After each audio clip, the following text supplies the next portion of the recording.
Baik, di pertemuan ini eh, kita belum masuk ke konsep OOP-nya karena sekali lagi ini kita menggunakan bahasa baru begitu.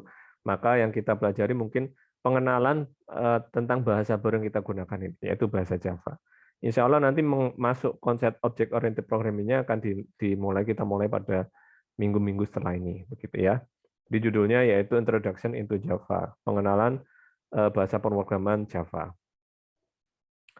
Nah, mungkin ini cerita singkat begitu sejarah lahirnya bahasa pemrograman Java. Nah, arsiteknya ya, penciptanya itu ada 3 orang, mereka saling bekerja sama, 3 orang penemu, 3 orang computer scientist begitu.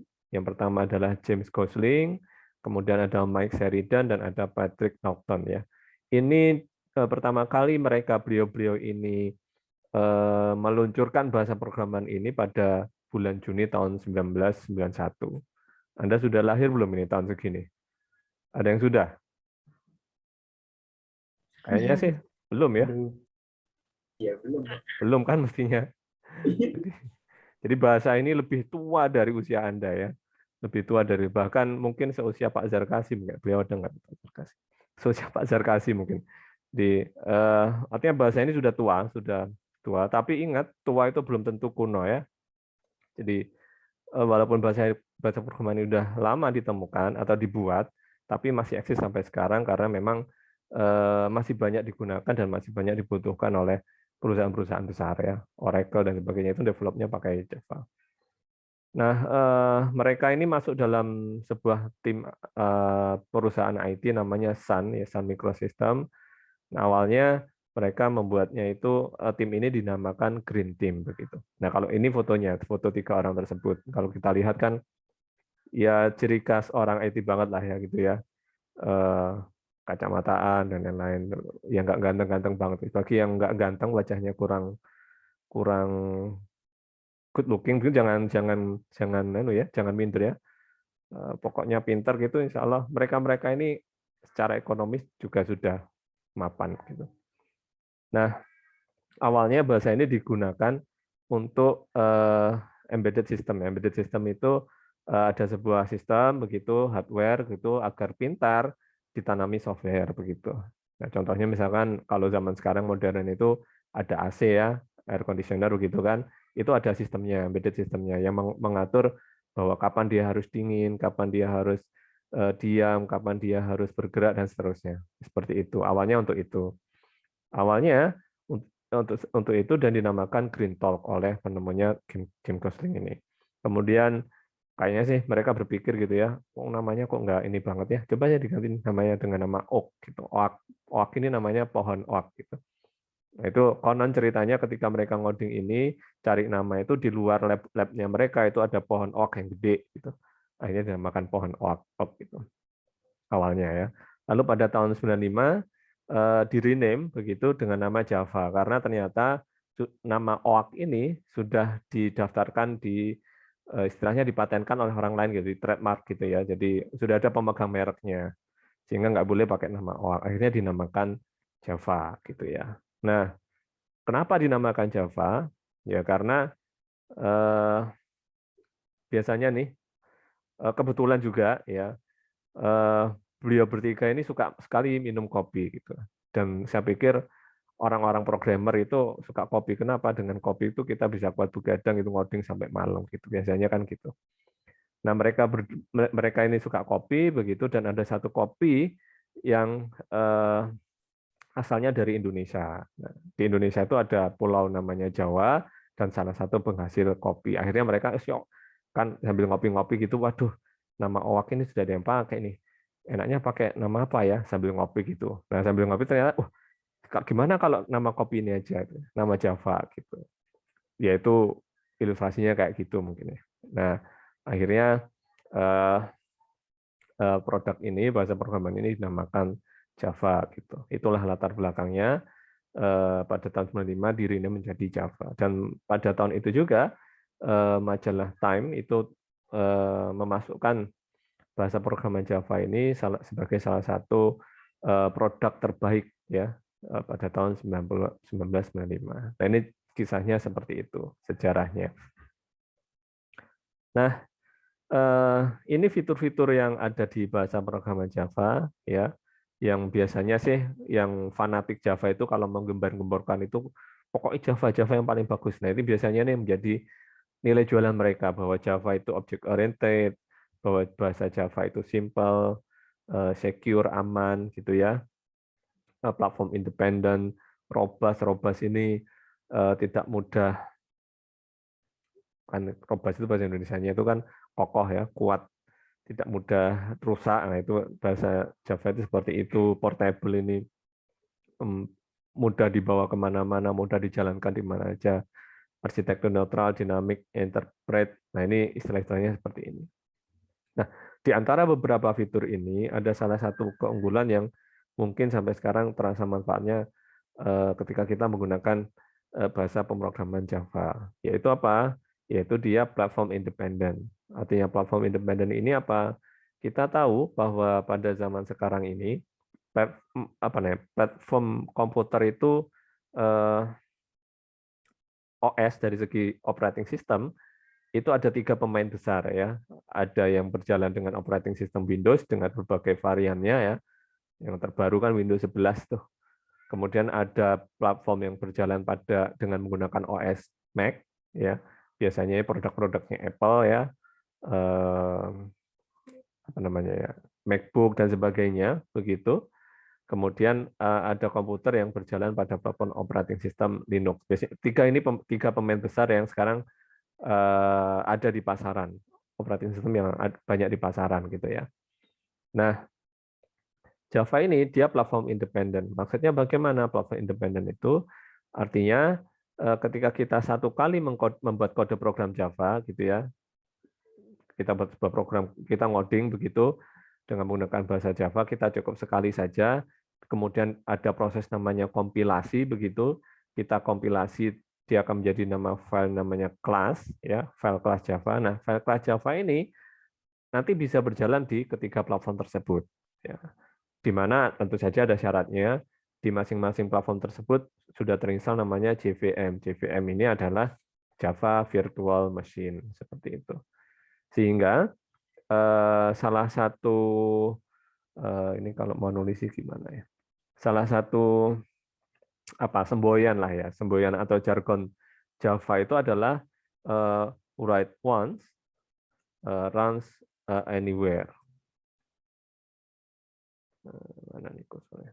Anywhere. Nah, kita cukup menulis satu kode program saja dan itu bisa dijalankan di platform manapun seperti itu. Ya tentu saja di catatannya tadi bahwa di masing-masing platform tadi sudah terinstall JVM, Java Virtual Machine. Nah, ini tentu bagi perusahaan besar sangat menguntungkan, sangat ekonomis. Artinya ya bayangkan ya, misalkan kita yang buat Anda sebagai pemilik perusahaan, kemudian meminta divisi IT, tolong buat program untuk sistem informasi akuntansi begitu misalkan. Nah, karena penggunanya itu di perusahaan itu ada 3 ini ya, ada yang menggunakan Windows, ada yang menggunakan Mac, ada yang menggunakan Linux, kemudian tim programmernya ini buat kode program, kemudian ternyata hanya bisa berjalan di operating system Windows gitu kan. Terus kan pengguna Mac sama Linux kan protes tuh, terus program buat saya mana gitu. Kemudian nyuruh tim IT-nya, tolong dong buat yang untuk Mac sama Linux juga. Nah, programmernya, wah nggak bisa, ini hanya bisa berjalan di Windows. Akhirnya harus nyewa programmer lagi untuk Mac, programmer lagi untuk Linux. Akhirnya untuk satu program sistem informasi akuntansi saja perlu 3 programmer. Ya tentu saja ya pengalinya 3 gitu kan cost-nya. Nah, dengan menggunakan Java ini, maka cukup meng-hire satu programmer Java saja, kemudian di mana kemudian lewat tim yang programmer Java ini, dia bisa membuat aplikasi yang berjalan di 3 platform sekaligus. Nah, itu semangat platform independen seperti itu. Nah, proses di Java sendiri mungkin sedikit berbeda dengan di Python membuat programnya. Kalau di Python kita nggak perlu install nggak perlu install, bahkan pakai browser pun ya, buka kode Google Colab begitu, Anda ngetikkan gitu kan, langsung jalan kan programnya. Nah, kalau ya itu kan interpreter ya, istilahnya kita ngoding buat bahasa Python, kemudian diterjemahkan oleh interpreter Python-nya, kemudian dijalankan aplikasinya. Nah, kalau di Java, kalau kita menggunakan Java, prosesnya sedikit berbeda. Kita nanti mengetik kode program kita itu dalam sebuah file dengan ekstensi .java. Misalkan first.java. Nah, ini kode program kita disimpan di file ini. Alurnya bagaimana agar program ini bisa dijalankan? Oleh Java compilernya dikompil terlebih dahulu .java-nya, begitu. Hasil dari kompilasi ini dia akan menghasilkan sebuah file dengan ekstensi .class. Nama filenya tetap sama first.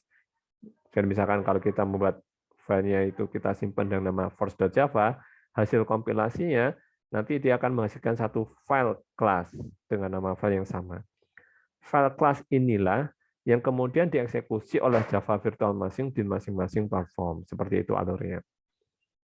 Source code-nya disimpan di file dengan nama ekstensi .java, hasil kompilasinya berupa file dengan ekstensi .class. Seperti itu alurnya. Ini sedikit berbeda dengan Python ya, karena memang beda cara kerja seperti itu. Kalau ada yang kurang jelas atau ada yang ingin ditanyakan langsung aja ya, baik via chat ataupun mungkin Anda mungkin open mic yang lain, gitu silahkan. Atau ada yang mau ditanyakan sekarang? Nggak ada ya? Langsung dikat, Pak, permisi tanya itu nggak apa-apa ya. Baik, kita lanjut.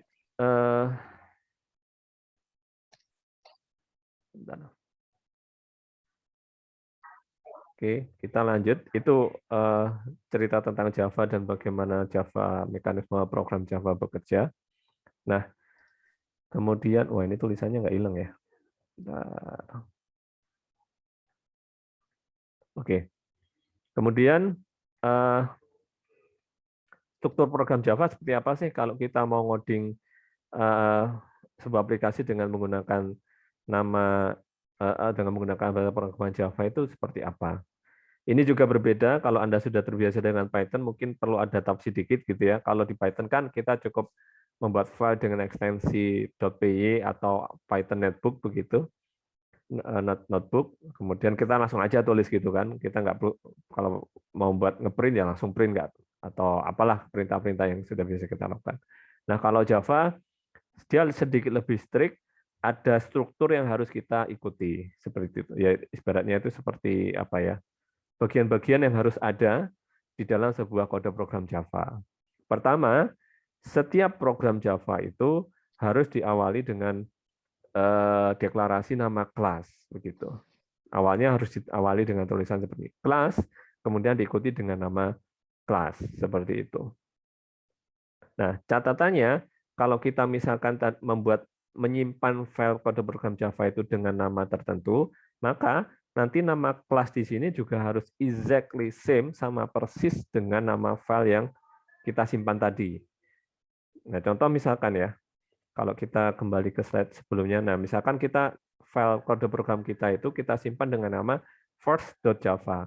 Maka nanti di dalam kode program tersebut, kelas, nah ini harus first juga. Nama kelas di sini harus sama persis dengan nama file.java yang kita simpan tadi. Seperti itu. Kemudian, struktur program Java itu, setelah nama kelas itu, dimulailah blok programnya ya. Diawali dengan buka kurung kurawal, dan diakhiri dengan tutup kurung kurawal di sini. Nah, ini satu blok kelas itu maksudnya seperti ini. Setelah nama kelas, kita bisa mengisi dengan berbagai data, berbagai variabel, atau metode-metode atau function yang kita buat. Gitu ya. Kita bisa menuliskan di sini, dan kita bisa menambahkan satu method dengan nama main. Gitu ya. Di depannya ini ada kata-kata public static void. Ini mungkin sekarang abaikan dulu aja. Nah, yang kita fokuskan di sini adalah main. Main di sini adalah nama metodenya. Kemudian di sini adalah parameter-parameter yang milik metode ini. Seperti itu. Nah, ketika kita definisikan method main-nya, nah tentu saja block statement-nya, perintah-perintah yang kita bungkus dalam method main ini, kalau di Python itu function ya, def function itu kan. Ini juga namanya seperti itu juga. Nah, itu diawali dengan buka kurung kurawal dan tutup kurung kurawal seperti itu. Nah, ini tentu mungkin bagi Anda yang belajar Java ada sekian istilah yang mungkin langsung terasa asing. Nah, mungkin biasa, maksudnya wajar ya. Nanti Anda mungkin terbiasa. Sementara istilah-istilah public static void ini mungkin diabaikan dulu. Gitu. Nah, sebagai catatan juga, ketika kita misalkan sudah membuat file kode program kita, kemudian hendak kita jalankan, maka ketika pertama kali dijalankan, kita program Java-nya itu dijalankan, maka perintah-perintah yang berada dalam blok method main inilah yang dieksekusi. Misalkan di atasnya di sini ada sekian perintah, itu dia tidak dijalankan. Yang dijalankan itu yang berada pada method main ini, seperti itu. Nah, nanti mungkin setelah ini akan saya tunjukkan contohnya ya. Nah, ini strukturnya seperti ini. Nah, ini contohnya ya. Nah, di sini ada sebuah kelas dengan nama coba 01. Nah, ini kalau kita simpan nama filenya berarti apa nih? Ada yang tahu nggak? Harus kita simpan dalam apa.java ini. Coba 01.java. Betul. Nah, coba 01.java. Nama filenya harus sama dengan nama ini ya, gitu. Nah, ini nama filenya. Nah, ini kelas coba 01. Nah, kemudian isi kelasnya itu apa? Ya, yang berada di dalam blok ini, awal buka kurawal dan tutup kurung kurawal. Nah, begitu. Nah, di dalamnya ada namanya method main ya. Ini public static void main ini abaikan dulu aja. Nah, lalu di dalamnya lagi ada dua baris perintah system.out.println hello, kemudian system.out.println nama saya Ahmad. Ciri khas Java lainnya yang mungkin perlu Anda sedikit teliti atau kalau sudah terbiasa dengan Python perlu teliti itu adalah setiap baris perintah, kalau di Python kan enter bawahnya ya. Nah, kalau di Java harus diakhiri dengan simbol titik koma ini. Seperti itu. Titik koma ini menandakan bahwa ini satu baris perintah, gitu ya. Diakhiri dengan titik koma, seperti itu. Nah, tentu Anda bisa menebak ya, wah, fungsinya sistem out.print ini apa? Nah, ini ketika kita jalankan, dia akan menampilkan di layar konsol kita ya tulisan yang seperti di atas ini, halo, kemudian nama saya Ahmad, seperti itu. Ada beberapa kata kunci yang mungkin nanti akan kita pelajari. Ada kelas ya, public, ada static, ada void, ada main, ada string args, ada system out print ya. Ya mungkin kalau dari sekian keyword ini yang mungkin bisa Anda tebak sekarang yang paling bawah saya yakin. System out print ini fungsinya apa? Anda pasti dari contoh ini pasti bisa menebak bahwa fungsinya untuk menampilkan teks di layar sesuai yang ada dalam sini. Sebentar, saya ada tamu, kita break sebentar ya.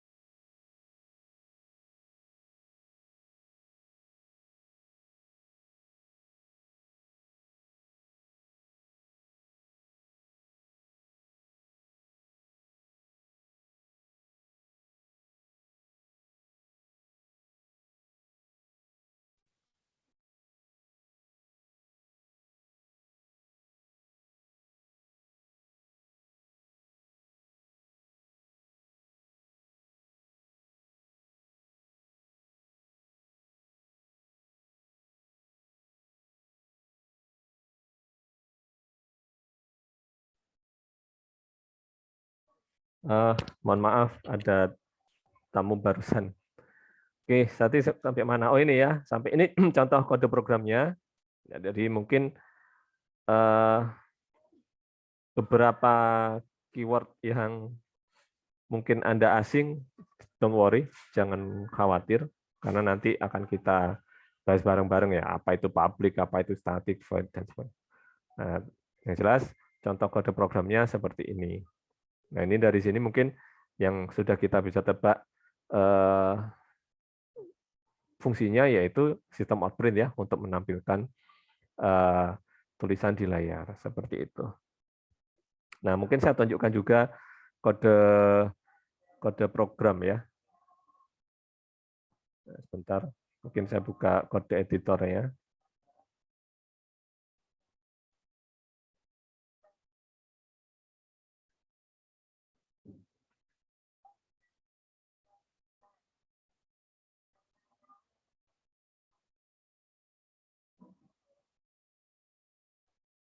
Ini di tempat saya azan. Break sebentar mungkin ya, menunggu azannya selesai.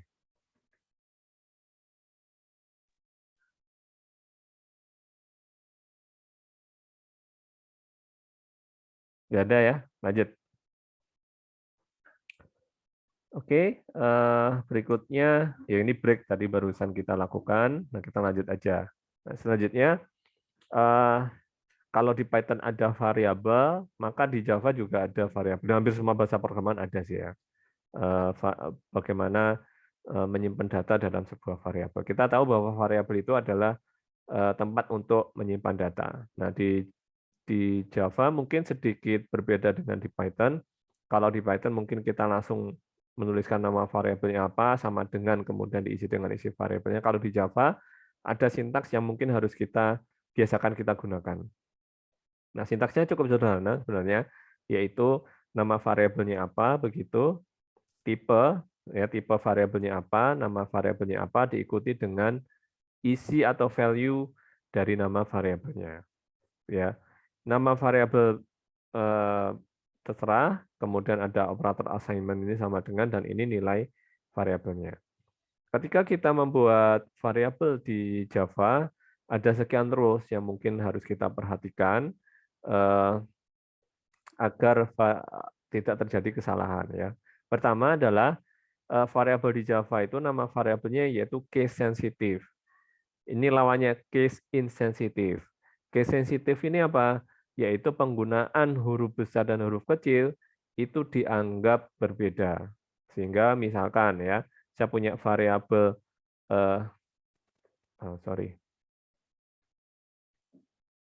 saya punya misalkan variabel dengan nama uang begitu, dengan huruf U-nya gede, itu tidak sama dengan kalau saya menuliskan ini tidak sama dengan caranya gimana ya. Nah, kalau di Jawa tidak sama dengan begini ya. Tidak sama dengan uang begitu. Uang dengan huruf U gede dengan uang huruf U kecil ini dianggap dua variabel yang berbeda. Karena Java dia nama variabel sifatnya case sensitive. Itu yang pertama. Kemudian yang kedua adalah nama variabel di Java itu harus diawali dengan huruf atau simbol dolar atau simbol karakter. Artinya syaratnya ini, tidak boleh dengan angka, tidak boleh dengan tanda seru, tidak boleh diawali dengan sama dengan yang lain. Jadi hanya bisa diawali dengan huruf, simbol angka dolar atau simbol underscore garis bawah begitu. Itu syarat kedua, rules yang kedua. Kemudian rules berikutnya adalah tidak boleh ada spasi di dalam deklarasi variabelnya, seperti itu. Loh Pak, kalau misalkan variabelnya itu misalkan saya ingin menyimpan dengan nama variabel data mahasiswa. Nggak boleh begini. Saya nuliskan data mahasiswa. Nah, ini kan dua kata terpisah ada spasi di sini. Ini nggak boleh. Salah ya. Terus gimana? Misalkan kalau variabelnya ini saya harus dengan menggunakan dua kata, maka ya digandeng aja gitu. Tidak boleh ada spasi. Ya, alternatifnya bisa menggunakan data mahasiswa atau gitu ya. Ya, data underscore mahasiswa. Tidak boleh pakai spasi. Nah, ini masih ingat ya, seperti ini jika ada dua kata digabung, maka kata yang kedua itu pakai huruf besar. Istilahnya apa nih? Masih ingat nggak? Istilah kayak gini. Camel case, Pak. Yes, betul sekali. Camel casing gitu ya. Bahkan kalau ada tiga kata, maka kata yang ketiga juga huruf besar. Ya, kata yang pertama diawali dengan huruf kecil, begitu. Dan tipsnya ya, tips itu memang kalau menggunakan variabel mending seperti ini daripada menggunakan underscore. Ya, apakah ini nggak boleh? Boleh. Gitu. Nah, ini misalkan jika nama variabel Anda terdiri dari lebih dari satu kata, Anda bisa menggunakan camel casing atau dengan dipisahkan dengan simbol underscore. Yang nggak boleh itu pakai spasi. Ya. Nah, kecuali underscore, tidak boleh ada simbol-simbol yang ditaruh di tengah-tengah nama variabelnya. Di tengah-tengah di sini ada garis atau tanda minus, tanda plus, nah itu nggak boleh. Nah, kemudian nama variabel harus berada di sisi kiri dari operator assignment-nya. Seperti itu. Maksudnya sisi kiri bagaimana? Ketika kita ingin membuat sebuah variabel dengan tipe integer. Integer X sama dengan 10. Nah, itu ya. Nah, maksudnya left hand di sini itu adalah sisi kiri. Ini sama dengan ini adalah operator assignment. Dia harus berada di sisi kiri, nama variabelnya. Tidak berada di sisi kanan. Nggak boleh kayak gini. Yang nggak boleh itu kayak misalkan integer 10 sama dengan X. Nah, ini nggak boleh. Ya. Nama variabel harus berada di sisi kiri seperti itu, left hand dari operator assignment-nya itu sama dengan. Kemudian panjang maksimal nama variabel itu maksimalnya 64 karakter. Mungkin kita jarang ya sampai 64 karakter kan jarang banget ya. Bahkan lebih menyusahkan, kayak saya pikir menyusahkan programmernya sendiri kalau panjang nama variabelnya sampai sepanjang itu. Cuman Java sendiri memfasilitasi sampai 64 karakter. Kemudian, nah ini yang terakhir, nama variabel tidak boleh sama dengan beberapa keyword yang ada pada Java. Contoh keyword apa nih? Contoh keyword atau reserved keyword yang ada di Java itu contohnya ya kayak tadi ya, kata-kata mana nih tadi nih contohnya ini class, public, static. Nah, Anda nggak boleh menggunakan kata-kata ini sebagai nama variabel. Saya ingin buat variabel dengan nama public. Nah, nggak boleh. Keyword public ini sudah digunakan oleh Java dan tidak bisa kita gunakan sebagai nama variabel seperti itu. Nah, ini tata cara penamaan variabel. Lalu kalau di Python kita mengenal ada tipe-tipe atau tipe data ya, tipe variabel begitu. Di Java juga seperti itu, di bahasa pengenalan Java ada beberapa tipe data primitif yang bisa kita manfaatkan ya. Ada tipe data boolean, ini juga sama ya. Dia menyimpan dua nilai, true atau false. Kemudian ada byte, ada char, ada short, integer, long, float, dan double seperti itu. Ini tipe data primitif yang ada pada Java seperti itu. Misalkan saya ingin menyimpan angka desimal gitu ya, angka desimal pakai apa? Ya Anda bisa menggunakan float atau bisa menggunakan double. Saya ingin menyimpan data angka bulat tanpa desimal ya Anda bisa menggunakan integer seperti itu. Ini contoh-contoh kemudian ini contoh-contoh penerapannya bagaimana menuliskan mendeklarasikan variabel dan memanfaatkan variabel ya. Misalkan nih integer X gitu ya, boolean Y. Berarti ini kita buat variabel dengan nama X dengan tipe datanya itu integer. Y tipe datanya boolean, X1 itu tipe datanya double, X2 tipe datanya float, my letter ini tipe datanya char gitu. Nah, ini deklarasi variabelnya di sini, kemudian memberikan mengassign nilai sebuah nilai pada variabelnya di bawahnya. X sama dengan 3 ya, karena dia integer. Y sama dengan true karena dia boolean. X1 sama dengan 1,5 karena dia double. X2 sama dengan 6,5F karena dia float. My letter sama dengan X ya karena dia karakter seperti itu. Nah, kita juga bisa memberikan operasi aritmatika seperti penjumlahan, ya, pengurangan, perkalian, pembagian juga sama ya dengan operator yang sama juga. Misalkan nih X diisi dengan 5 gitu kan.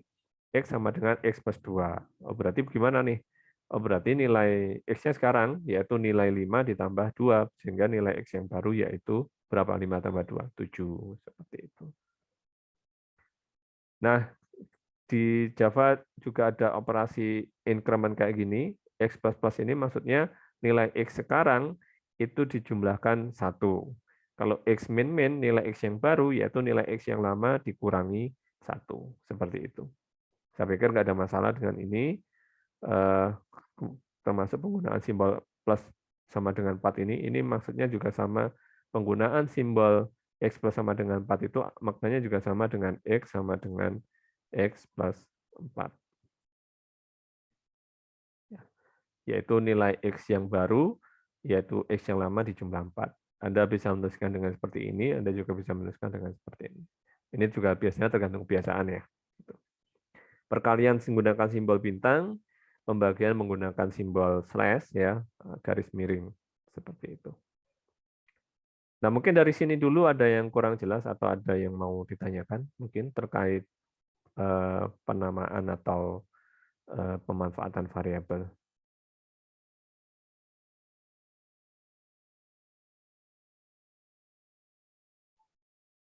Sudah semua ya? Saya pikir nggak ada masalah sini, bab yang termasuk mudah lah ya dalam kita kalau kita belajar programming. Nah, biasanya yang lupa itu ini ya.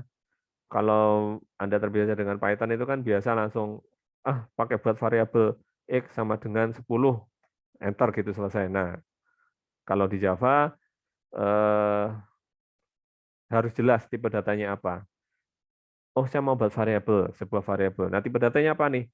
Harus jelas dulu. Oh, tipe datanya dia untuk menyimpan data angka bulat. Oh, berarti tipe datanya integer gitu. Nama variabelnya apa?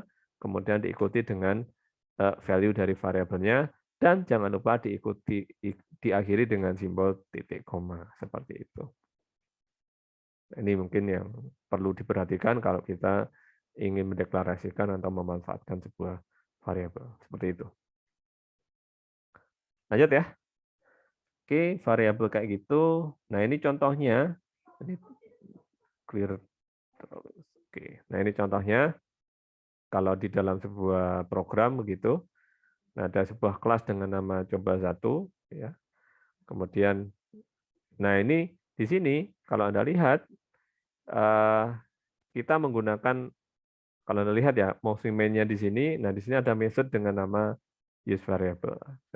Nah, di sini kemudian ada integer A, integer B, ya A-nya B kok langsung 2. Nah, ini boleh. Kalau kita menuliskan kayak gini, kita deklarasi nama variabelnya sekaligus mengisikan nilainya. Kalau yang A di sini, kita cukup mendeklarasikan, saya buat variabel nih dengan nama A. Isinya apa? Nanti aja lah, nanti kalau mau diisi. Nah, kalau yang seperti ini, kita buat variabel dengan nama B, kemudian diisi dengan nilai 2. C double, D 4,5, E double. Nah, di sini A tadi yang sudah deklarasikan di atas, baru di-assign di bawah, yaitu dengan angka 2. Seperti itu. A++, berarti nilai A sekarang berapa? Nilai A sekarang bertambah 1 jadi 3. Ya, betul ya? Nah, C, kemudian di sini yang tadi sudah dideklarasikan di atas, kita isi dengan nilai 4,5. Nah ini tadi sudah dideklarasikan, isinya apa? Isinya hasil perkalian antara variabel C dan variabel D. Min 4,5 dikali 4,5. Berapa tuh? Ya, hasil perkalian itu ditaruh di variabel E. Nah, kemudian ini ditampilkan di layar, A dikalikan dengan B adalah A kali B. Kemudian the value of E, nilai dari E adalah, ya ini isi variabel E-nya seperti ini. Nah, lalu kalau kita lihat, Pak, tadi katanya kalau kita mengeksekusi program Java, maka baris kode program yang berada pada method main ini, blok ini yang dieksekusi. Maka iya, kalau kita lihat di sini, baris kode program yang ada di fungsi main ini, dia akan memanggil sebuah method dengan nama use variables. Use variable isinya apa? Ya sederet perintah ini yang dieksekusi. Seperti itu. Nah, mungkin dari satu contoh ini, ada yang mau ditanyakan terlebih dahulu mungkin sebelum lanjut? Nah, output-nya ini nanti kalau dijalankan output-nya seperti ini. Ya.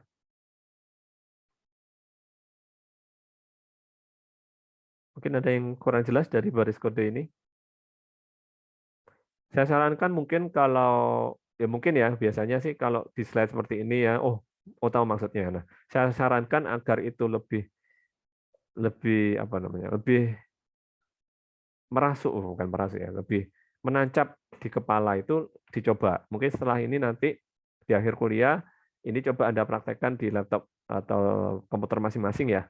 Anda coba ketik ulang gitu. Nah itu kalau di slide seperti ini saya yakin mungkin besok udah lupa itu.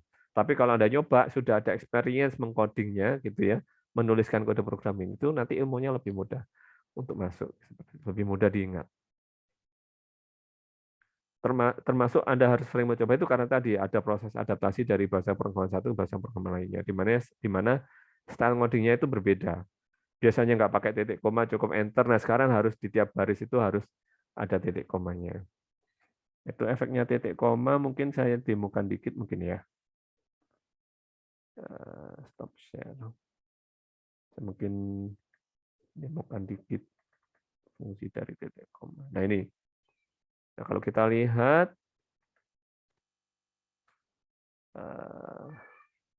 ya, sini saya buat aplikasi yang tadi ya. Kita coba otak-atik dikit begitu. Misalkan saya buat integer apa nih? Integer B ya sama dengan 10 gitu. Kalau bahasa programan yang sebelumnya kan enter gitu ya. Kita langsung C isi berapa. Nah, ini kita harus akhiri titik koma. Titik koma di sini fungsinya adalah menunjukkan ini satu statement, satu baris perintah. Sehingga kita bisa menambahkan baris perintah berikutnya setelah titik koma, misalkan integer C ya, sama dengan 20, misalkan seperti itu. Lalu sistem out print, misalkan apa nih, B kali C, seperti itu. Ini coba kita jalankan.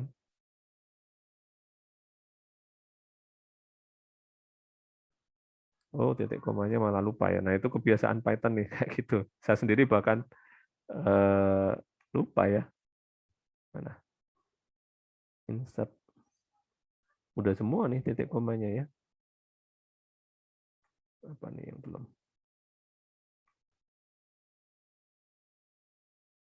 Nah, itu ya.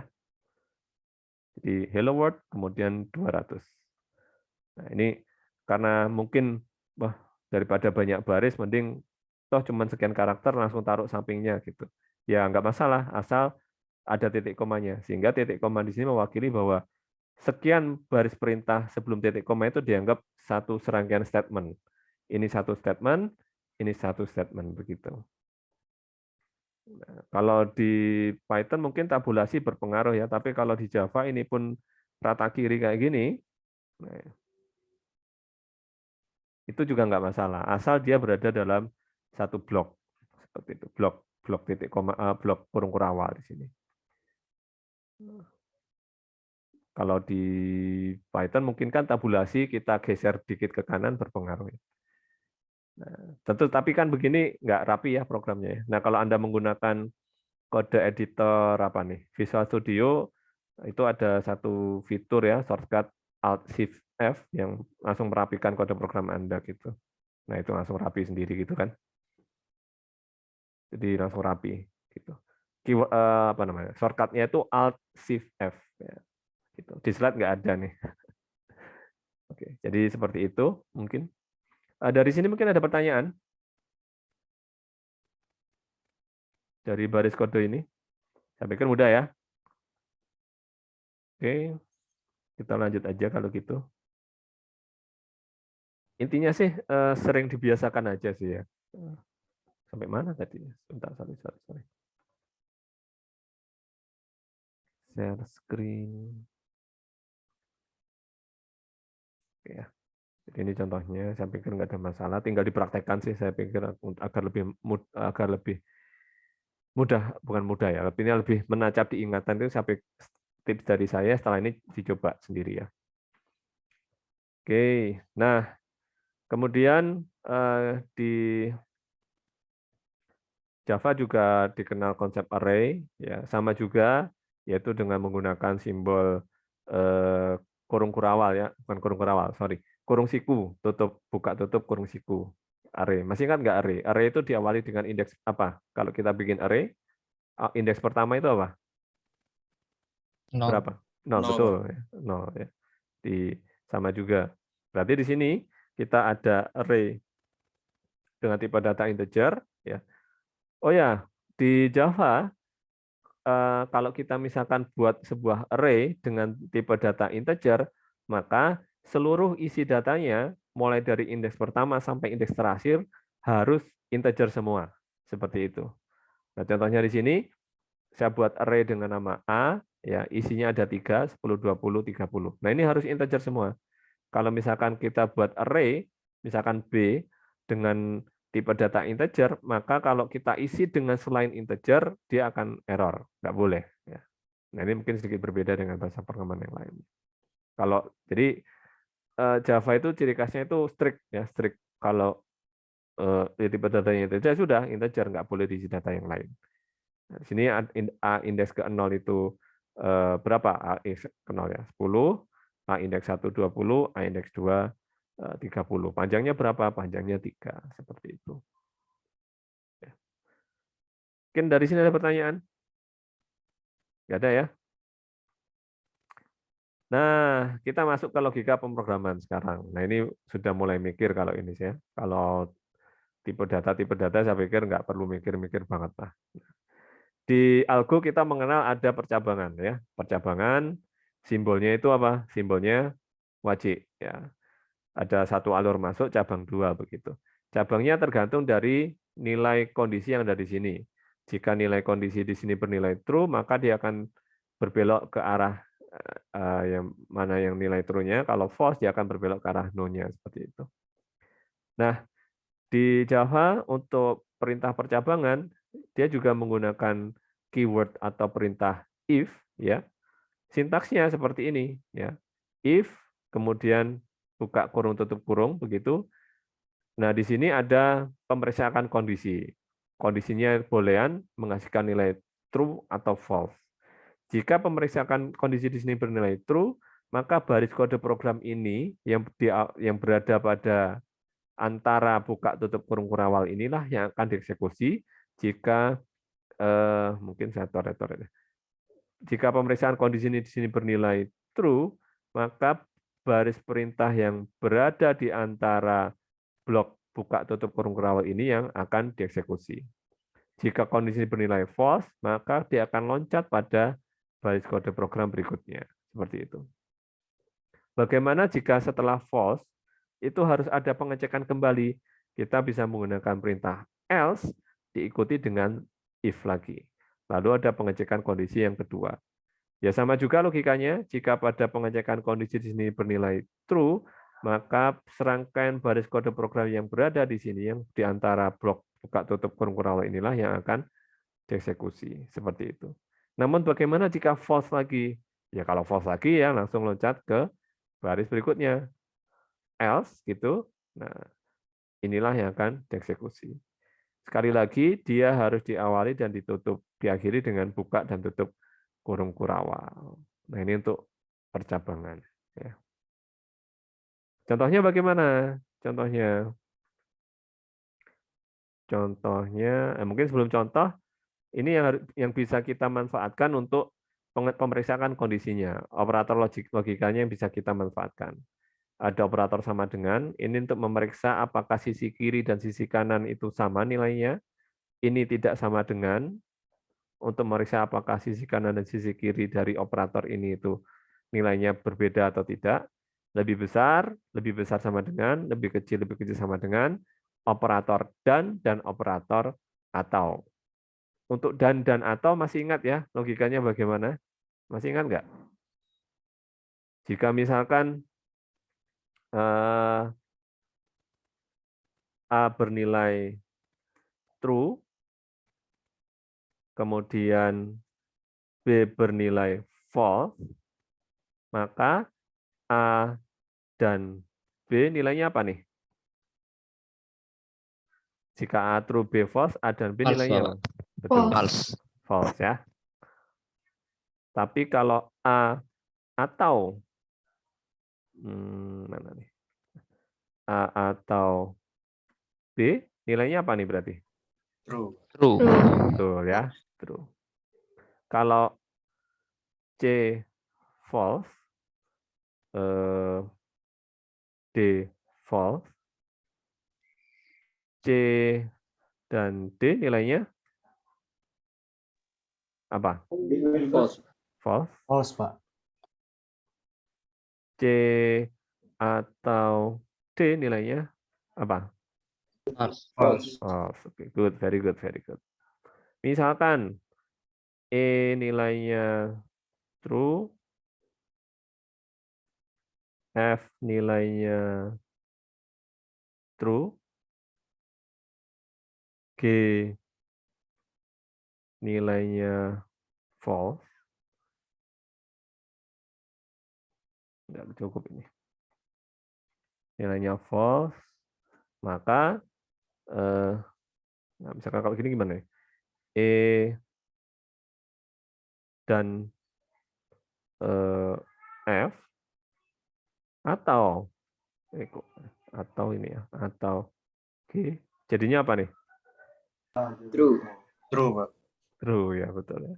Ya kayak gitulah operator logika ya, yang bisa kita manfaatkan nanti di bagian memeriksakan kondisi setelah perintah if. Seperti itu. Contohnya mungkin langsung contoh kode program ya.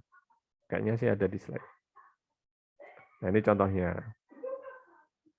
Contoh memanfaatkan apa tadi? Perintah if sekaligus operator logikanya. Di sini ada A, ini kalau dijalankan hasilnya ada output-nya nih mestinya. Nah, seperti ini ya. Saya punya integer A, integer B, integer C, nilainya 1, 2, 3, lalu ada nilai boolean X diisi dengan true. Nah, ini nih, sintaksnya kayak gini ya. Jika buka kurung tutup kurung, buka kurung tutup kurung, A sama dengan 1, dan jika di sini nilainya true, maka ini dijalankan. Perintah sistem out print, get here, dan seterusnya ini dijalankan. Ini untuk tidak sama dengan ya. Jika A tidak sama dengan 1, nah ini buka kurung tutup kurung awal, sistem out print A doesn't have the value 1. Gitu. Dan seterusnya ya. Nah ini contoh bagaimana menggunakan perintah percabangan, yaitu dengan menggunakan perintah if pada Java. Dari contoh kode program ini mungkin ada bagian yang kurang jelas atau yang mau ditanyakan mungkin.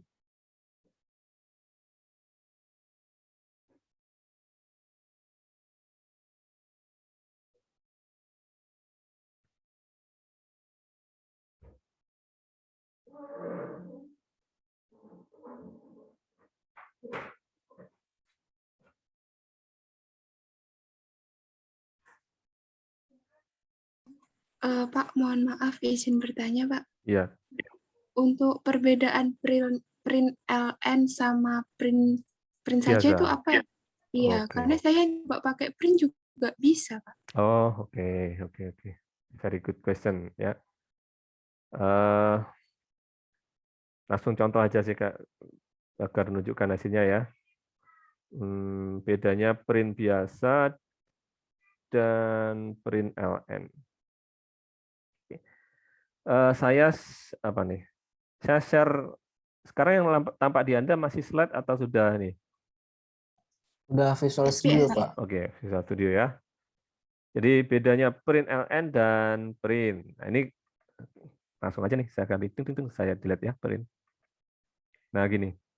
Coba kita jalankan. Ini hasilnya kalau kita menggunakan print ln. Kalau print biasa gimana? Nggak error itu, Pak? Ya, memang nggak error. Nah, tapi bedanya apa nih bedanya?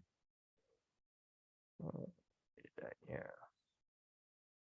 Nah, kelihatan nggak bedanya? Dari atas tadi. Ini ya, sorry yang atas. Bedanya. Print ln digunakan ketika setelah apa yang di print itu, dia akan lanjut ke line berikutnya, baris berikutnya. Kalau print saja, dia tidak berada pada baris berikutnya. Itu bedanya. Misalkan ini saya kasih ln ya, ini saya kasih ln, maka nanti ini kan print ln hello world, maka nanti kalau kita menggunakan ln setelah hello world ini, apa yang di print berikutnya itu berada pada baris bawahnya. Seperti itu.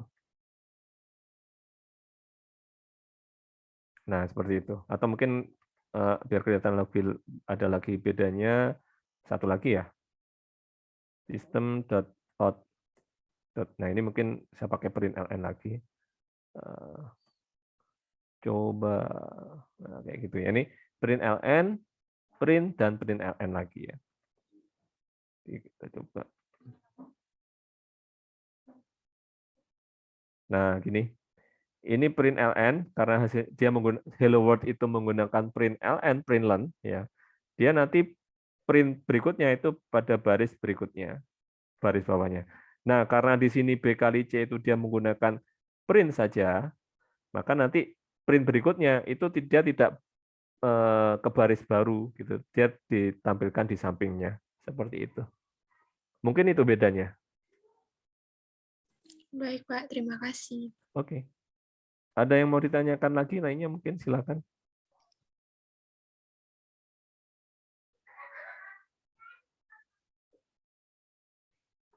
Dari contoh ini mungkin.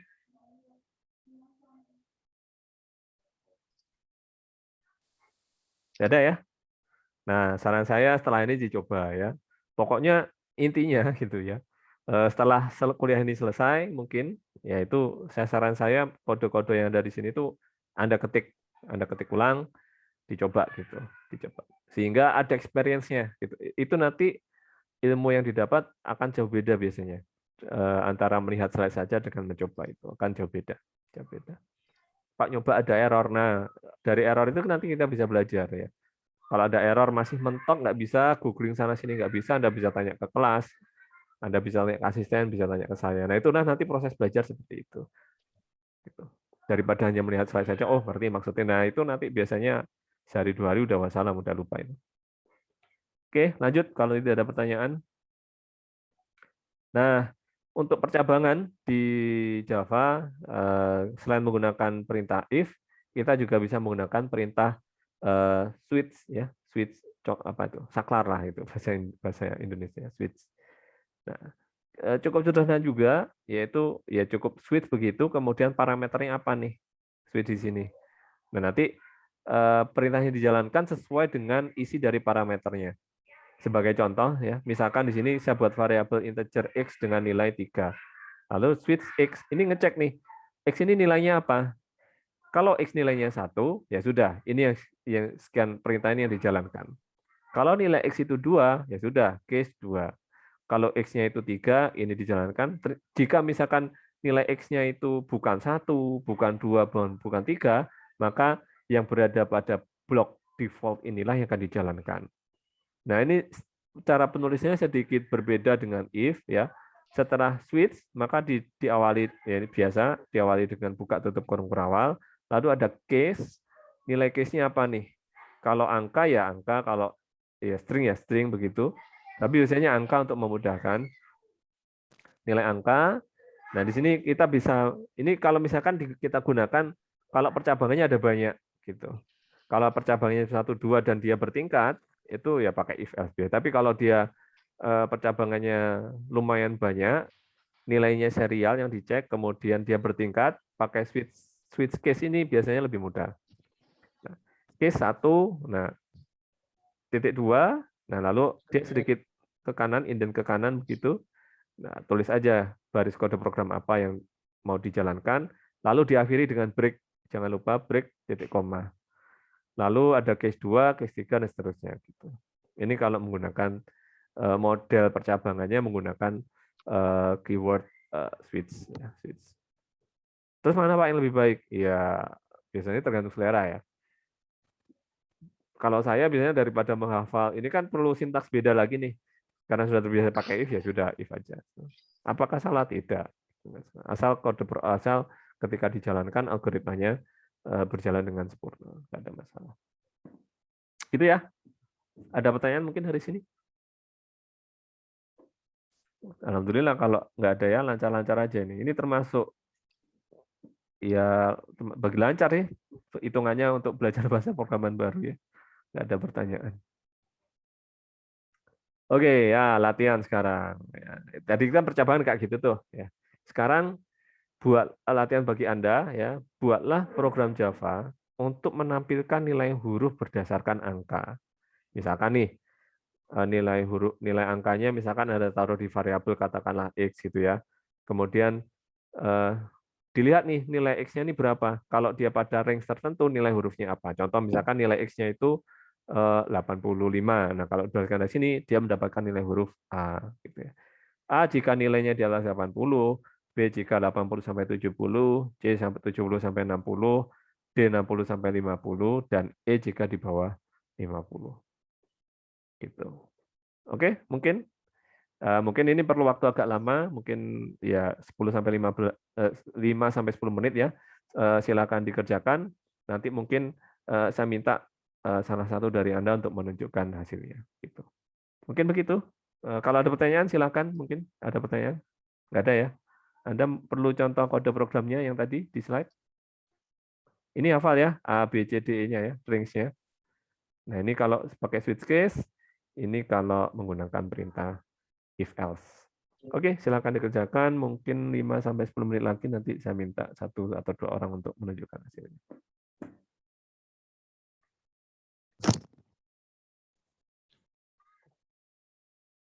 Udah solve? Udah ada yang bisa? Mungkin mau nyoba ditampilkan hasilnya, mungkin di share? Ada? Mungkin saya bisa mencoba, Pak. Oke, boleh. Sebentar ya. Tapi untuk nilainya tadi masih dikarang sih sekarang, Pak. Tadi lupa SS. Oh, yang penting logiknya jalan lah ya. Oh iya. Oke, monggo. Izin share screen ya, Pak. Boleh, Mas Johar ya. Iya. Baik, perkenalkan nama saya Johar Bayu Kurniawan, NIM 2024 1010 1054. Jadi di sini pertama kita deklarasikan variabel nilainya yaitu 70. Ini ada percabangannya if jika nilai lebih dari sama dengan 80, kita beri nilai A, di antara 79 dan 70 nilai B, 69 60 nilai C, 59 50 nilai D, dan 49 40 nilai E. Jadi kalau di sini mau nilai 70 seharusnya masuk yang nilai B ya. Kita coba run aja. Nah, mungkin kita coba nilai yang lain 60. Nah, nilai C. Mungkin harus dicoba semua atau gini aja cukup. Berapa tadi yang udah? 60. Ya, 70. 70, 75. 75. Dapat nilai B, Pak. Nice. Very good. Terima kasih, Mas Johar. Bagus sekali ya. Terima Itu kasih, nama Pak. kelasnya latihan ya. Padahal nama filenya Hello World ya. Oh, enggak, yang di sini, Pak. Hello World-nya di kelas yang paling atas. Tapi kok bisa, Pak? Ya, itu nanti ada explanation-nya ya. Oh, iya. Jadi akan ada penjelasannya. Itu namanya inner class. Sebuah kelas di dalam sebuah kelas. Itu tapi next lah. Nanti akan Terima kasih, Pak. Terima kasih. Mas Johar sangat bagus ya, sangat bagus. Sempat error nggak tadi? Enggak sih, Pak. Aman saja. Langsung ya, aman. Mungkin ya. errornya itu sih, Pak. Kalau bikin file gitu di sama folder kita di error. Oke, terima kasih Mas Johar Bayu. Dari teman-teman lain lancar ya, saya pikir nggak ada masalah juga. Ada pertanyaan mungkin dari contoh latihan tadi, atau ada yang masih stuck error atau apa gitu. Saya share-nya salah nih. Share PowerPoint lagi ya. Oke, semoga yang lain juga lancar aja. Insya Allah mudah ya, tinggal ya adaptasi dikit dari bahasa yang satu ke bahasa yang lain. Tapi logiknya saya pikir nggak ada yang beda ya. Di bahasa programan lain pun, entah Python, entah yang lain, kalau tapi yang modern ya, artinya yang high level lah, mendekati bahasa manusia begitu. Kalau percabangan ya most of all menggunakan perintah if dan sintaksnya nggak jauh beda. Sehingga kalau udah terbiasa dengan bahasa satu if, biasanya untuk perintah percabangan nggak terlalu sulit untuk adaptasi.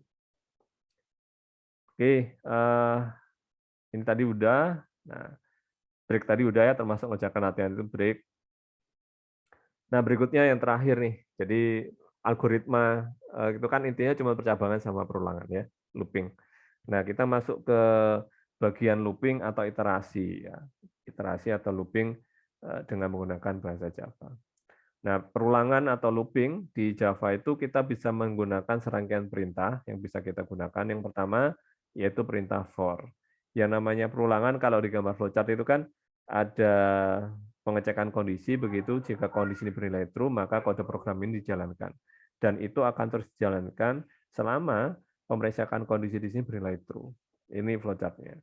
Penerapannya di pemrograman seperti apa? Nah, kalau di Java kita ada 3 setidaknya yang bisa kita gunakan. Pertama menggunakan perintah for. Ya. For untuk sintaksnya itu sintaksnya bentuk perintahnya seperti ini, for, kemudian buka kurung, tutup kurung, begitu. Lalu ada tiga part ya, ada 3 bagian di dalam tutup kurungnya itu ada 3 bagian dipisahkan dengan titik koma. Bagian pertama yaitu initial state. Di sini adalah kalau looping itu kan kita biasanya ada variable counter ya untuk menghitung sudah berapa kali perulangan begitu. Kita menggunakan sebuah variabel entah x atau apalah namanya bebas. Nah, kita buat sebuah variabel counter yang fungsinya itu menghitung berapa kali perulangan atau untuk mengetahui kapan perulangan ini boleh lanjut atau boleh tidak gitu ya. Nah, initial state ini fungsinya kita menaruh variabel counter tadi gitu. Initial value-nya berapa gitu. Lalu pada bagian yang tengah di sini, test condition, ini adalah pemeriksaan kondisinya. Apakah nilai variabel counter ini memenuhi kondisi ini? Jika nilai variabel yang berada di initial state ini nama variabelnya itu masih memenuhi tes kondisi yang ada di sini, maka loopingnya dijalankan dan nilai variabelnya itu bertambah berapa seperti itu. Tiap kali looping itu nilai counternya itu nambah berapa. Nah, ini letaknya pada part action di sini. Dipisahkan dengan titik koma.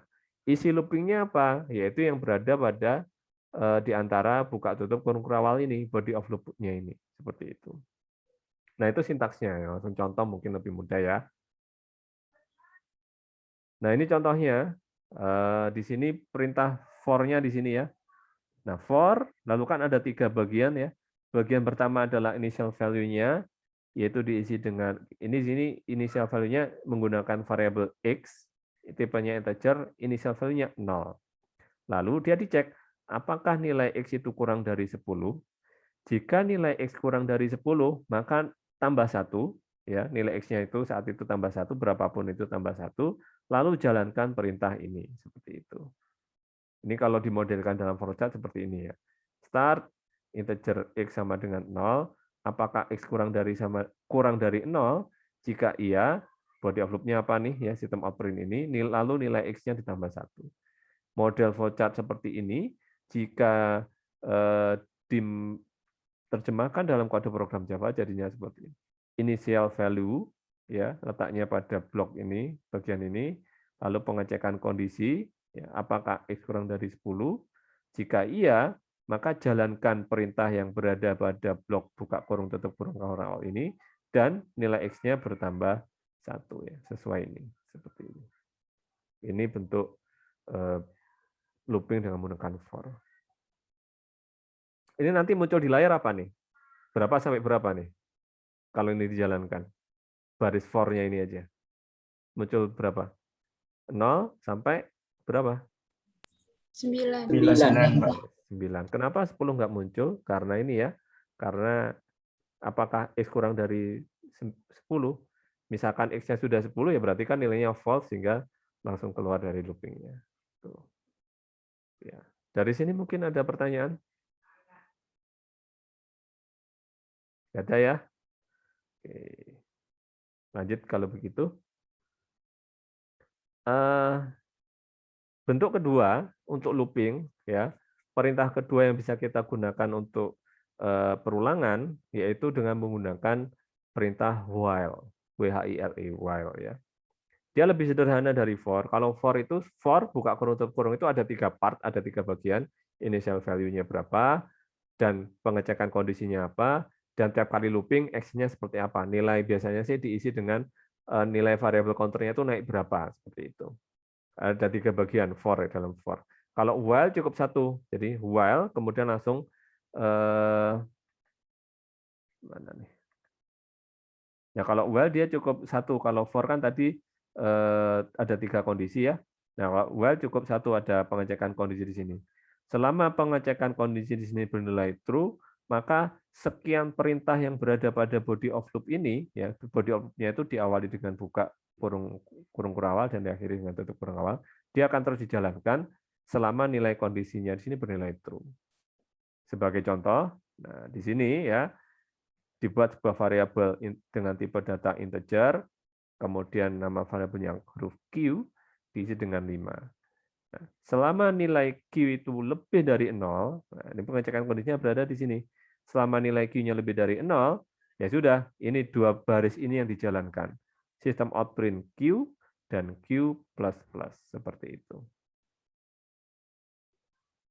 Ini nanti jalan berapa kali nih? Mungkin terus ngelooping itu, Pak. Tahu dari mana? Karena pasti lebih dari 0, Pak. Iya. Itu kan kalau kita lihat Q-nya itu 5 tuh. 5, apakah 5 lebih dari 0? Iya, ya sudah. Print 5 kan gitu kan. Q++, oh Q-nya sekarang 6. Apakah Q-nya lebih dari 0? Iya, print 6. Begitu seterusnya ya. Nah, ini namanya infinite loop. Loop yang terus berjalan secara infinite, tidak terbatas, tidak berhenti. Kapan berhentinya kalau program Java-nya di close? Nah, ini mungkin resiko kalau kita menggunakan perintah while. Kalau kita mungkin sedikit atau mungkin teledor gitu pada pengecekan kondisinya, ini kan nilai Q-nya tidak pernah kurang dari 0 kan, karena selalu bertambah. Initial value-nya 5 dan dia terus bertambah, ya dia jalan terus gitu. Nah, sehingga memungkinkan terjadinya infinite loop seperti itu. Ya betul teliti tadi ya, Masnya tadi teliti Pak. Betul sekali. Ada pertanyaan mungkin dari sini? While sederhana sih dia, lebih sederhana. Nah, kalau nggak ada,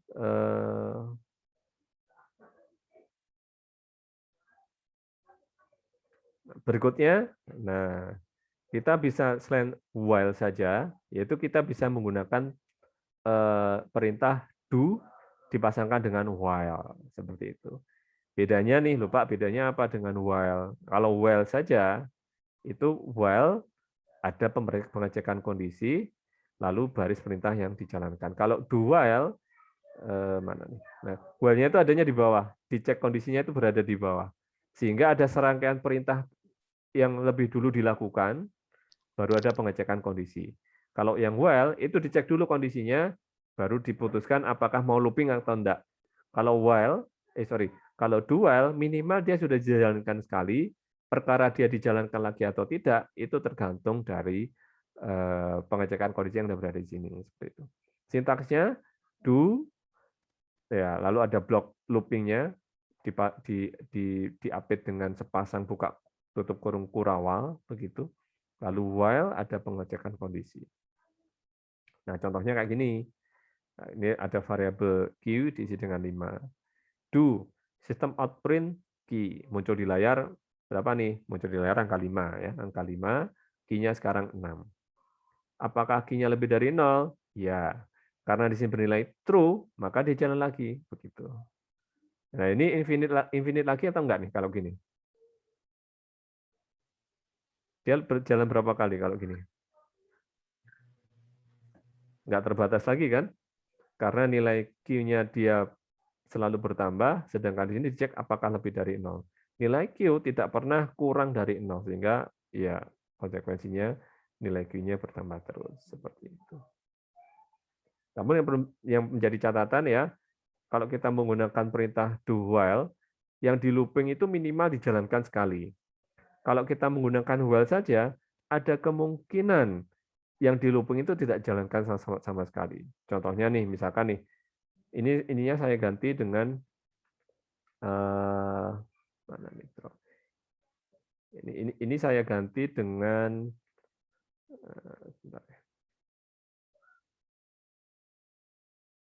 ininya pengecekan kondisinya saya ganti dengan apakah Q lebih dari 10.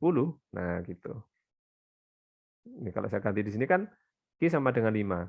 Apakah Q lebih dari 10? Enggak, ya sudah selesai.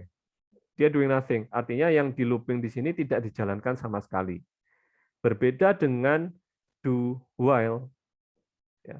Kalau kita menggunakan do while, andai kata ininya itu saya ganti dengan Q, apakah Q lebih besar dari 10, dia akan dijalankan minimal sekali. Q sama dengan 5. Sistem outprint Q. Oh, muncul angka 5 di atas, ya, di layar gitu. Apakah Q lebih besar dari 10? Enggak. Q-nya kan 6 sekarang, ya sudah selesai. Sehingga ini sudah minimal dijalankan sekali gitu. Kalau yang while ini dia bisa jadi tidak dijalankan sama sekali. Begitu mungkin perbedaan antara while dengan do while seperti itu. Mungkin ada yang kurang jelas atau ada yang ditanyakan dari baris program ini?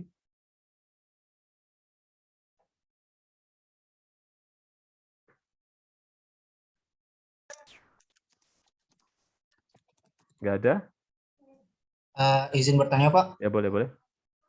Ini berarti kalau saya lihat berarti do while ini nih kira-kira sama kayak if gitu ya, Pak? Ini kan ya soalnya do while cuma dijalankan sekali gitu aja ya, Pak ya. Dijalankan sekali minimal dan ada kemungkinan dijalankan lagi asalkan nilai while-nya terpenuhi begitu. Misalkan ini kan dijalankan sekali, dicek apakah memenuhi enggak. Kalau memenuhi dijalankan lagi begitu. Jadi minimal dia dijalankan dieksekusi yang berada pada blok do-nya itu dieksekusi minimal sekali dan bisa dijalankan lagi atau tidak. Gitu. Kalau yang while ini bisa jadi ya, kalau mau digambarkan di flowchart bisa jadi pada bagian ini tidak dieksekusi sama sekali. Gitu. Mana nih?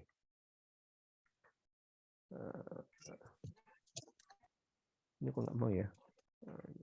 Nah, ini bisa jadi tidak dieksekusi sama sekali. Jadi alurnya masuk, dicek kondisinya, ternyata langsung false. Ya sudah, langsung lanjut ke bawah. Namun, kalau yang do while ini, dia kan masuk tuh. Dia kan alurnya nih. Ini dijalankan sekali, dicek, ternyata true. Ya sudah, jalankan lagi. Bisa juga dijalankan sekali, dicek ternyata false, ya sudah selesai. Sehingga minimal yang pada bagian ini, dia akan dieksekusi satu kali, seperti itu. Dan ada kemungkinan dijalankan lagi, asalkan selama pengecekan kondisi ini bernilai true.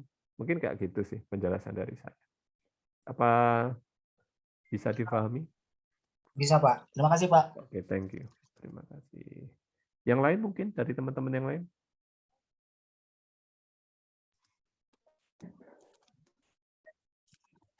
Nggak ada? Oke, alhamdulillah kalau nggak ada ya. Lancar sekali.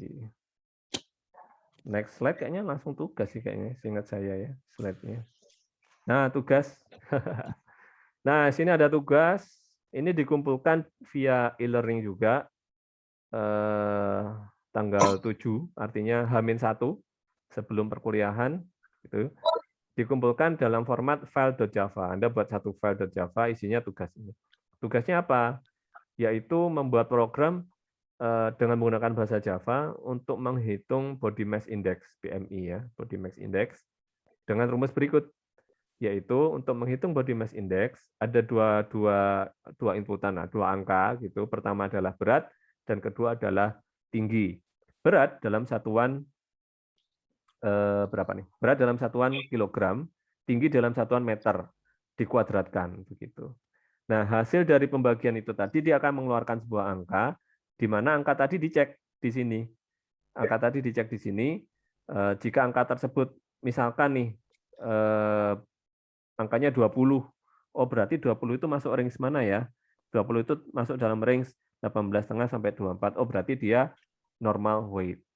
Misalkan dari hasil pembagian dari rumus tadi itu nilainya itu berada pada angka 50 misalkan.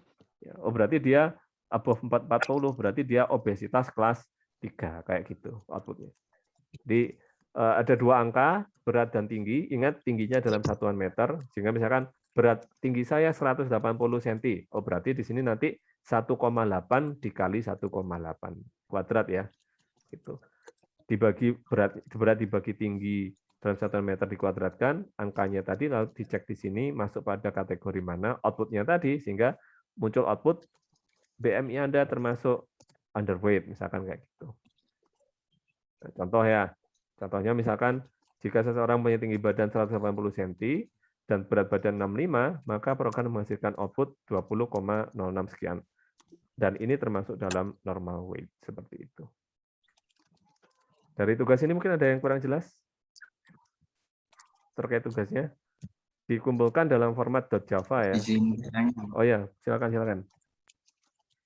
Ini kita untuk berat sama tingginya itu ambil input dari user atau cukup dideklarasikan saja nanti integer sama nilainya gitu.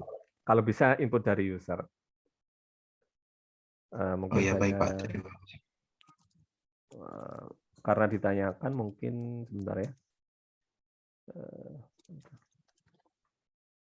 Mengambil inputan mungkin ya. Mengambil inputan.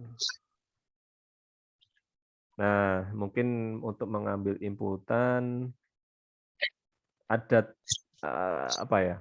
Mungkin bagi beberapa orang pertama kali belajar Java itu agak ribet dibanding Python. Python kan cukup apa sama dengan input apa gitu ya. Kalau di Java, nah itu ada satu untuk agar program kita bisa membaca inputan via konsol, itu ada satu library yang harus kita import terlebih dahulu. Yaitu dengan cara import Java. Jangan ngomong. Nah, gini, Mantu cilot ini, ndi? ini langkah pertamanya. Lah aku tuh cilot. Lah iya tuku cilok ning ndi opoan? Ning kan biasanya tuku iku. Ini saya record ya.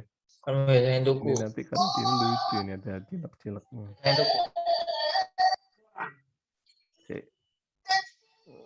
Oke, lanjut ya. Ya, ini pertama nih, mungkin untuk bisa membaca inputan dari konsol.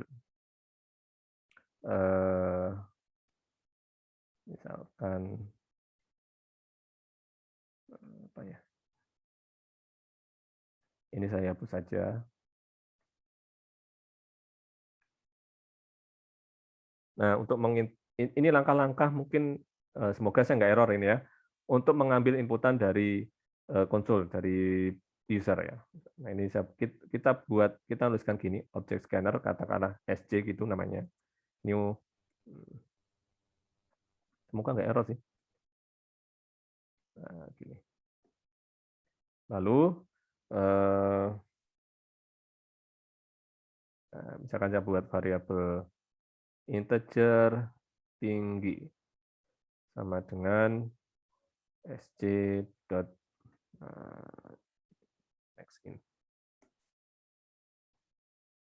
integer berat.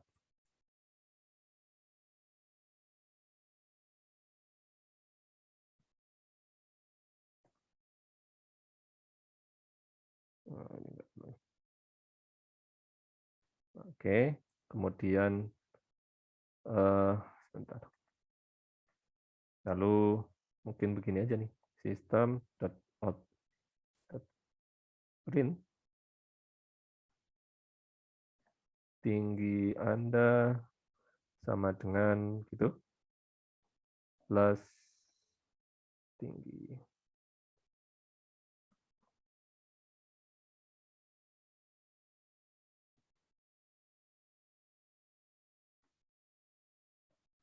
berat Anda sama dengan gini. Nah, ini errornya kurang. Oke, cek. Oke, nggak apa-apa. Kita coba ya. Semoga tidak error.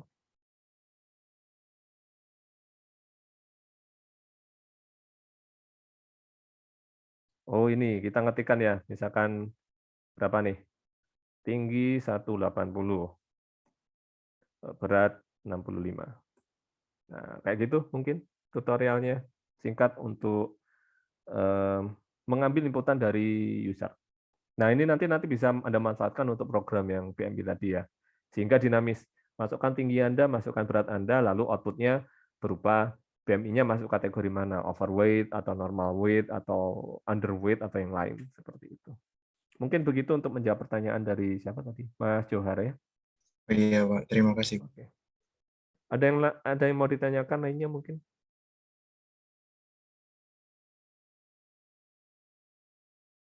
Tidak ada? Oke ya, jika tidak ada saran dari saya mungkin setelah ini atau ya pokoknya setelah inilah entah nanti entah besok ya, usahakan contoh-contoh kode program yang ada di slide itu Anda coba Anda ketik ulang sehingga ada experience untuk mengetik kode programnya.